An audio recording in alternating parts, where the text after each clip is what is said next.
Of course ಹೆಣ್ಣು ಮಕ್ಕಳ ನಾಡಿ ಮಿಡಿತ ಆ್ಯಂಡ್ ಅವರ ಮಸಾಲ ಪದಾರ್ಥಗಳ ಜೊತೆಗೆ ಆಟ ಆಡೋ ಒಂದು ಇಂಡಸ್ಟ್ರಿನಲ್ಲಿದ್ದೀರಿ. ನೀವು ಹೇಳಿ ಸರ್, ಹೇಗಿದ್ದೀರಾ? ನಿಮ್ಮ ಲೈಫಿಗೆ ಯಾರು ಮಸಾಲೆ ಹಾಕ್ತಾ ಇರೋದೀಗ? ನಮ್ಮ ಲೈಫ್ಗೆ ಮಸಾಲ ಹಾಕೋದು ನಮ್ಮ ಕಂಪ್ನಿನೇ ಮೇಡಮ್. 2020ಯಲ್ಲಿ ಕಂಪ್ನಿನ ನಾವು ಸ್ಟಾರ್ಟ್ ಮಾಡಬೇಕು ಅಂತ ನಾನು ನಮ್ಮ ತಮ್ಮ ಅಂದ್ಕೊಂಡಿದ್ದು. ಅಂದ್ಕೊಂಡಿದ್ದು 15 ದಿವಸಕ್ಕೆ ದೊಡ್ಡ ಇದು ಬಂತು. ನಿಮಗೂ ಗೊತ್ತಿರ್ಬೋದು 2020ಲಿ ಏನಾಗಿತ್ತು ಅಂತ. ಕೋವಿಡ್ ಬಂತು. 15 ಡೇಸಲ್ಲೇ ಕೋವಿಡ್ ಆಯಿತು. ಕೋವಿಡಲ್ಲೂ ನಾನು ಕೆಲಸ ಸ್ಟಾಪ್ ಮಾಡಿಲ್ಲ. ಕೋವಿಡ್ ನಮಗೆ ಪ್ಲಸ್ ಪಾಯಿಂಟ್ ಆಯಿತು. ಮನೇಲಿ ಕೂತ್ಕೊಂಡು ಆಫೀಸಲ್ಲಿ ಕೂತ್ಕೊಂಡು R&D ಮಾಡಿದ್ವಿ. ನಮ್ಮ ಅಜ್ಜಿನ ಕರ್ಕೊಂಡು ಬಂದ್ವಿ. ಪುಳಿಯೋಗರೆ ಹೆಂಗೆ ಮಾಡ್ತೀರ ಅಜ್ಜಿ, ಸಾಂಬಾರ್ಗೆ ಏನು ಹಾಕ್ಬೇಕಜ್ಜಿ ಅಂತ ಕೂಡಿಸ್ಕೊಂಡು ನಾನು, ನಮ್ಮ ಮಿಸ್ಸಸ್ಸು, ನಮ್ಮ ತಮ್ಮ, ನಮ್ಮ ಮಿಸ್ಸಸ್ಸು, ಅವ್ರ ಮಿಸ್ಸಸ್ಸು ಕೂತ್ಕೊಂಡು ಎಲ್ಲ ನಾವೇ R&D ಮಾಡಿದ್ವಿ ಮನೆಯಲ್ಲಿ. ಪುಳಿಯೋಗರೆ ಹೆಂಗೆ ಏನು ಹಾಕಬೇಕು, ಸಾಂಬಾರ್ಗೆ ಏನು ಹಾಕಬೇಕು, ರಸಮ್ಗೆ ಏನು ಹಾಕಬೇಕು. ಕೆಲವೊಂದು ರೆಸಿಪೀಸು ನಮ್ಮ ಅಜ್ಜಿ ಮಾಡಿದ ರುಚಿ ತುಂಬ ಚೆನ್ನಾಗಿದೆ. ಯಾಕೆ ನಮ್ಮ ಕನ್ನಡ ಜನತೆಗೆ ನಾವು ಕೊಡಬಾರ್ದು, ಏನಕ್ಕೆ ಕೊಡಬಾರ್ದು ಅಂತ ಹೇಳಿಬಿಟ್ಟು ನಾವು ಥಿಂಕ್ ಮಾಡಿ ಕೋವಿಡಲ್ಲಿ ನಾವು ಥಿಂಕ್ ಮಾಡಿ ಅಂದರೆ ಕೋವಿಡ್ಗಿನ 15 ದಿವಸ ಮುಂಚೆ ಮಸಾಲ ಮಾಡಬೇಕು ಅಂದ್ಕೊಂಡ್ವಿ. ಕೋವಿಡ್ ಒಂದು ಪ್ಲಸ್ ಪಾಯಿಂಟ್ ಆಯ್ತು ನಮಗೆ. ಒಂದು ಪ್ರಶ್ನೆ, ನೀವು ಹಲ್ದಿರಾಮಲ್ಲೆಲ್ಲ ಇದ್ದವರು, ಸಾಕಷ್ಟು FMCG ಇದರಲ್ಲಿ ಟ್ರೇಡರ್ಸು, ಎಕ್ಸ್ಪೋರ್ಟರ್ಸ್ ಮಧ್ಯ ಎಲ್ಲ ಇದ್ದವರು, ಈ ನಿಮ್ಮದೇ ಆದ ಬ್ರ್ಯಾಂಡ್ ಲಾಂಚ್ ಮಾಡ್ಬೇಕಂತ ಯಾಕೆ ಅನ್ನಿಸ್ತು? ಅದರಲ್ಲೂ ಈ ಕ್ರೌಡೆಡ್ ಮಾರ್ಕೆಟು ಸ್ಪೈಸಸಲ್ಲಿ ಯಾಕೆ ಬರ್ಬೇಕಂತ ಅನ್ನಿಸ್ತು? ಸ್ಪೈಸಸಲ್ಲಿ ಯಾಕೆ ಬರಬೇಕು ಅನಿಸ್ತು ಅಂದರೆ, ಸ್ಪೈಸ್ ಈಸ್ ದ ಎನರ್ಜಿ. ಕಿಚನಲ್ಲಿ ರಾಜ ಅಂತೀವಿ. ಖಾರ ಇಲ್ಲದೆ ಪದಾರ್ಥ ಇಲ್ಲ, ಹುಳಿ ಇಲ್ಲದೆ ಪದಾರ್ಥ ಇಲ್ಲ. ನೀವು ಅಡುಗೆ ಅಕ್ಕಿ ಇರುತ್ತೆ, ಅಕ್ಕಿ ಈಸ್ ದ ಮೇಯ್ನ್. ಅಕ್ಕಿನ ರೈಸ್ ಹಾಕ್ಕೊಂಡು ಮಜ್ಜಿಗೆ ಹಾಕ್ಕೊಂಡು ತಿಂತೀರಾ, ಎಷ್ಟು ದಿವಸ ತಿಂತೀರಾ? ಸಾಂಬಾರು ಬೇಕೇ ಬೇಕಾ? ಅದಕ್ಕೆ ಒಂದು ಡಿಫ್ರೆಂಟ್ ಥಿಂಕ್ ಮಾಡಿದ್ವಿ. ಕೋವಿಡ್ಗೆ ನಾವು ಮುಂಚೆ ನಾವು ಏನು ಅಬ್ಸರ್ವ್ ಮಾಡಿದ್ವಿ, ನಾನು ನನ್ನ ತಮ್ಮ ಮಾರ್ಕೆಟಲ್ಲಿ, ನಾವು ಒಂದು ಊರಿಂದ ಒಂದು ಊರಿಗೆ ಜರ್ನಿ ಮಾಡಿದ್ವಿ ಫಾರ್ ಸರ್ವೆಗೆ. ಇವಾಗ ಎಕ್ಸಾಂಪಲ್ ಬೆಂಗಳೂರಿಂದ ಮೈಸೂರಿಗೆ ಹೋದ್ವಿ, ಮೈಸೂರಿಂದ ಬಾಗಲಕೋಟೆ ಹೋದ್ವಿ, ಬಿಜಾಪುರ ಬಂದ್ವಿ, ರಿಟೇಲ್ ಔಟ್ಲೆಟ್ಸಲ್ಲಿ ಎನ್ಕ್ವೈರಿ ಮಾಡಿದ್ವಿ. ಎಲ್ಲ ಕಡೆ ನಮಗೆ ಅಬ್ಸರ್ವೇಷನ್ ಏನು ಗೊತ್ತಾ, ಗ್ಯಾಪ್ ಇದೆ. ಏನು ಗ್ಯಾಪು ಅಂದರೆ, ಜನಗಳು ಕ್ವಾಲಿಟಿ ಕೇಳ್ತಾರೆ, ಕ್ವಾಲಿಟಿ ಪದಾರ್ಥ ಬೇಕು ಅಂತಾರೆ. ಆದರೆ ಮಾರ್ಕೆಟಲ್ಲಿ ಕೆಲವೊಂದು ಬ್ರ್ಯಾಂಡ್ಗಳು ಮಾತ್ರನೇ ಕ್ವಾಲಿಟಿ ಇರೋದು, ಮಿಕ್ಕಿದವ್ರದ್ದು ಅಷ್ಟು ಅಡಲ್ಟ್ರೇಷನ್ಸ್ ಇದೆ. ಆ ಗ್ಯಾಪ್ನ ಫೈಂಡ್ ಔಟ್ ಮಾಡಿದ್ವಿ ನಾವು. ಅಡಲ್ಟ್ರೇಷನ್ಸ್ ಅಂದರೆ ಕಳ್ಬೆರಕೆತನೆ. ಅಂದರೆ ಯಾವ ಥರದ್ದು? ಉದಾಹರಣೆಗೆ ನಮಗೆ ಗೊತ್ತಿರೋದು ಅದೇ ವುಡನ್ ಡಸ್ಟು, ಮತ್ತು ವುಡನ್ ಡಸ್ಟ್ ಅನ್ನೋದು ನಾವು ಹೇಳಬಾರ್ದು. ಅಕ್ಕಿ ಹಿಟ್ಟು, ಜೋಳದ ಹಿಟ್ಟು, ಹಿಟ್ಟೆ. ಇಟ್ಸ್ ನಾಟ್ ಅದೇನು ನಿಮಗೆ ವಿರುದ್ಧವಾದ ಪದಗಳಲ್ಲ. ಆದರೆ ಇನ್ನೂ ವಿರುದ್ಧವಾದದ್ದು ಬೇರೆ ಕಡೆ ಮಾರ್ತಾರೆ. ಅದನ್ನು ನಾವು ಈ ಸ್ಟೇಜಲ್ಲಿ ನಾವು ಮಾತಾಡಬಾರ್ದು. ಅಕ್ಕಿ ಹಿಟ್ಟು, ಜೋಳದ ಹಿಟ್ಟುವರೆಗೂ ಒಂದು ಲೆವೆಲ್ವರೆಗೂ ಅಲ್ಲೂ ಕಳಬೆರಕೆ. ಎಕ್ಸಾಂಪಲ್ ಗೊತ್ತಾಗಲ್ಲ ಜನಗಳಿಗೆ.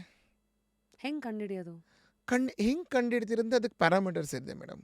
ಈಗ ಉದಾಹರಣೆಗೆ ಅಕ್ಕಿ ಹಿಟ್ಟನ್ನು ತಗೊಳ್ಳೋಣ. ಅಕ್ಕಿ ಹಿಟ್ಟು ಅಂದರೆ, ಅಕ್ಕಿ ಹಿಟ್ಟು ನೀವು ಅರ್ಶನಕ್ಕೆ ಹಾಕ್ಬೋದು. ಏನು ಗೊತ್ತಾಗತ್ತೆ ಜನಗಳಿಗೆ? ಓಹೋ, ಅರ್ಶನದಲ್ಲಿ ಅಕ್ಕಿ ಹಿಟ್ಟು ಮಿಕ್ಸ್ ಆಗಿರುತ್ತೆ. ಅದೇ ನಾವು ಗ್ಯಾಪನ್ನು ಫೈಂಡ್ ಔಟ್ ಮಾಡಿ ನಾವು ಒಳ್ಳೆ ಪದಾರ್ಥ ಕೊಡೋಣ. ಅಫ್ಕೋರ್ಸ್ ಜನಗಳು ಒಳ್ಳೆ ಪದಾರ್ಥ ಅಕ್ಸೆಪ್ಟ್ ಮಾಡಲ್ಲ. ಜನಗಳು ಅಕ್ಸೆಪ್ಟ್ ಮಾಡ್ತೀನಂದ್ರು ಅಂಗಡಿಯವ್ರು ಅಕ್ಸೆಪ್ಟ್ ಮಾಡಲ್ಲ. ಅಂದರೆ ಅವ್ರಿಗೆ ಮಾರ್ಜಿನ್ಸ್ ಬೇಕು. ಸೊ ನೀವು ಹೇಳೋದು ಹೊಸಬರಾಗಿ ನಿಮಗೆ ಮಾರ್ಕೆಟಲ್ಲಿ ಎಂಟರ್ ಆಗೋಕ್ಕೆ ತುಂಬ ಕಷ್ಟ ಬಿದ್ವಿ. ಅಂದರೆ ಅಂಗಡಿನಲ್ಲಿ ಜಾಗ ಸಿಗ್ತಾ ಇಲ್ಲ. ಹಗಲು ರಾತ್ರಿ. ಫಾರ್ ಎಕ್ಸಾಂಪಲ್, ಒಂದು ಎಂಪ್ಲಾಯಿನ ತೊಗೊಳ್ತೀವಿ, ಒಂದು ಏರಿಯಾ ಕೊಡ್ತೀವಿ ಮಾಡಪ್ಪ ಅಂತ. ಅವನು 1.5 ತಿಂಗಳು 2 ತಿಂಗಳು ಮಾಡ್ತಾನೆ, ಕೆಲಸ ಬಿಟ್ಟು ಹೋಗ್ತಾನೆ. ಏನಕ್ಕಪ್ಪ ಸರ್? ಯಾರೂ ತೊಗೊಳ್ಳೋದೇ ಇಲ್ಲ, ನನಗೆ ಬೇಜಾರಾಗತ್ತೆ.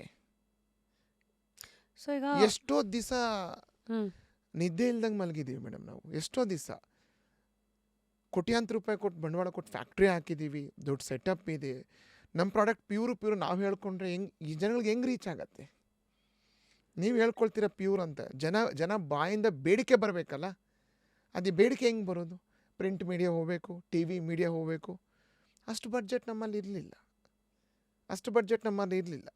ನಾವೇನು ಮಾಡಿದ್ವಿ, ನಮ್ಮ ಟೀಮ್ನ ನಾವು ಡೆವಲಪ್ ಮಾಡಿದ್ವಿ. ಇನ್ಶಾಪ್ ಆ್ಯಕ್ಟಿವಿಟೀಸ್ ಮಾಡಿದ್ವಿ.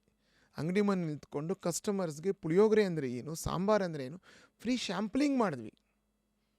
ಅದರಿಂದ ನಾವು ಬ್ರ್ಯಾಂಡ್ ಸಸ್ಟೈನ್ ಆಗಿದ್ವಿ ವಿತ್ ಕಾಂಪಿಟೇಷನ್ ಮಾರ್ಕೆಟಲ್ಲಿ.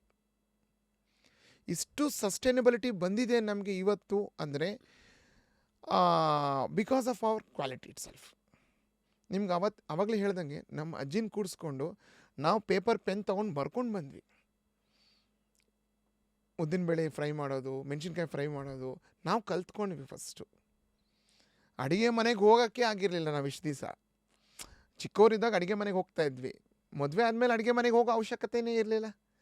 ಇವಾಗಂತೂ ಸ್ವಿಗ್ಗಿ, ಝೊಮ್ಯಾಟೊ ಅಂಥದ್ದಲ್ಲಿ ಕೂತ್ಕೊಂಡು ನಾವು ಕೋವಿಡಲ್ಲಿ ನಮ್ಮ ಅಜ್ಜಿ ಕೈಲಿ ಪುಳಿಯೋಗರೆ ಮಾಡಿಸ್ಕೊಂಡ್ವಿ. ಅದು ನಂಬರ್ 1 ಇವಾಗ ನಮಗೆ. ಜನ ನಮ್ಮನ್ನು ಐಡೆಂಟಿಫೈ ಮಾಡೋದು SNNನಿಂದ ಅಲ್ಲ, ಪುಳಿಯೋಗರೆಯಿಂದ. So puliyogare is your fast selling product. So ನೀವು ಕಷ್ಟಗಳಂತ ಬಂದಾಗ ಅಂಗಡಿಗಳ ಬಗ್ಗೆ ಮಾತಾಡ್ತಾ ಇದ್ರಲ್ಲ, ಅಡಲ್ಟ್ರೇಷನ್ ಎಲ್ಲ ಮಾತಾಡಿ. ಸೊ ಬೇಸಿಕ್ಲಿ ಒಂದು ಹೊಸ ಬ್ರ್ಯಾಂಡಿಗೆ ಅಷ್ಟು ಈಸಿಯಾಗಿ ಜಾಗ ಸಿಗೋದು ಕಷ್ಟ ಇದೆ ಹಂಗಿದ್ರೆ. ಹೌದು. ನೀವು ಎದುರಿಸೋವಂಥ ಒತ್ತಡಗಳು ಏನೇನು? ಅಂದರೆ ಹೊಸ ಅದಕ್ಕೆ ಯಾಕೆ ಅವಕಾಶ ಕೊಡಲ್ಲ? ಅದೇ ನಿಮ್ಗೆ ಹೇಳಿದೆಲ್ಲ, ಮ್ಯಾನ್ ಪವರ್ ಇಶ್ಯೂ ಬಂದುಬಿಡುತ್ತೆ. ಯಾರೇ ಆಗಲಿ, ನಾನೇ ಆಗಲಿ ಮೇಡಮ್, 2 ತಿಂಗಳೆಲ್ಲ ಕೆಲಸಕ್ಕೆ ಹೋಯ್ತು ಅಂದರೆ ಒಂದು ಬ್ರ್ಯಾಂಡ್ ಇಟ್ಕೊಂಡು ಸೇಲೇ ಬರಲಿಲ್ಲ ಅಂದರೆ 2 ಗಂಟೆ 1 ಗಂಟೆಗೆಲ್ಲ ಬೇಜಾರಾಗೋಗುತ್ತೆ. ಅಂಗಡಿ ಮುಂದೆ ಹೋಗ್ಬಿಟ್ಟೆ, ಹೋಗ್ರಿ ನಿಮ್ಮ ಬ್ರ್ಯಾಂಡ್ ಏನು ಬೇಡ ನಮಗೆ, ಜನ ಕೊಡ್ತೀನಿ ಅಂದರೂ ಇಟ್ಕೊಳ್ಳಲ್ವ? ಇದು ಮದುವೆ ಆಗೋರ್ಗೂ ಹುಚ್ಚಿಬಿಡಲ್ಲ, ಹುಚ್ಚಿಬಿಡೋರ್ಗೂ ಮದುವೆ ಆಗಲ್ಲ, ಇಡೋವರೆಗೂ ಜನ ಕೇಳಲ್ಲ, ಜನ ಕೇಳೋರ್ಗೂ ಇವ್ರು ಇಡಲ್ಲ ಅಂದರೆ ಹೆಂಗೆ? ಅದೇ ಇವಾಗ ಚಿಕನ್ ಆ್ಯಂಡ್ ಎಗ್ ಸ್ಟೋರಿ ಆಗುತ್ತೆ. ಎಗ್ ಫಸ್ಟಾ ಚಿಕನ್ ಫಸ್ಟಾ ಅಂತ. ಸೊ ನೀವೇ ಕ್ರ್ಯಾಕ್ ಮಾಡಬೇಕು ಬೇರೆ ಸಸ್ಟೈನಬಿಲಿಟಿ ಅಂತ. ಹೌದು, ನಾವೇ ಮಾಡಬೇಕು. ಸೊ ಹೀಗೆ ಇದು ಯಾವಾಗ ನೀವು ಹೇಳೋದು? 2020 ಮೇಡಮ್, ನಾನು 2020 ಮಾರ್ಚಲ್ಲಿ ಸ್ಟಾರ್ಟ್ ಮಾಡಿದ್ದು. ಈ ಕತೆ ಎಲ್ಲ ಆಗಿರೋದು ಯಾವ್ದು ಹೇಳಿ?